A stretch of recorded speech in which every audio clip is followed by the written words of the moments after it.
Oh, I gotta tell you, there was a famous court case where they were trying to bust this guy from the Heights Art. At that time, George was like the assistant manager, and the guy who, the manager, maybe the owner or someone, was a guy named Nico Giacobellis. And and he showed a movie called The Lovers.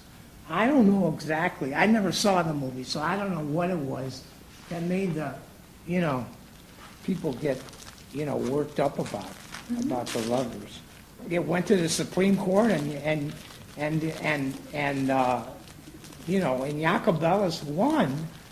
And, this was at a time when there were a lot of, on the basis of that, a Lenny Bruce obscenity verdict, I think, that they rendered in Chicago, they went from, guilty to not guilty.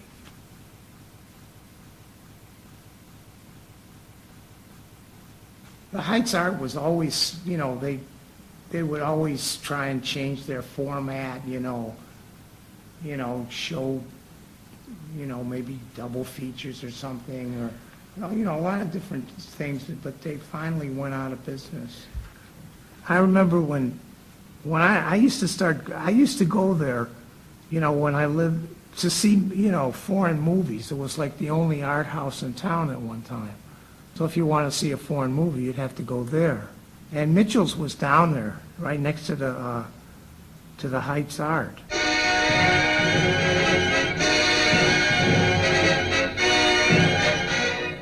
Amid the architectural glories that grace our nation's capital, the United States Supreme Court building is one of the most imposing, a worthy meeting place for the highest tribunal of the land, which since 1789 has commanded the trust, the support, and the respect of the American people.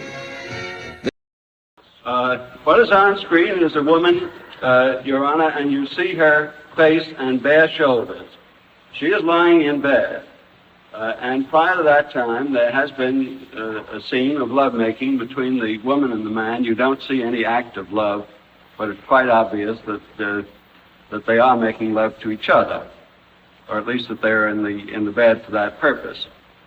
The scene then moves to the bedroom, wherein the upper portion of her body is exposed, as is his, and the scene depicts him laying on top of this young lady, engaged in ardorous embrace.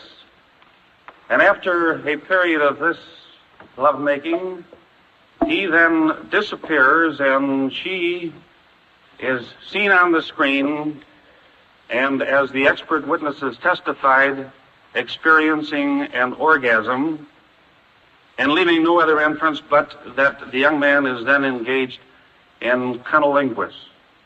After this is completed, the young couple continue to spend the balance of the night sleeping together in the bed. Which was one of the Supreme Court's first attempts to articulate a definition, a standard for obscenity. But the definition still left a lot of questions, like whose contemporary community standards are we considering in determining whether something is obscene? Is it the nation as a whole? Cleveland, Ohio? People who go to subtitled French movies? Oh, Maman.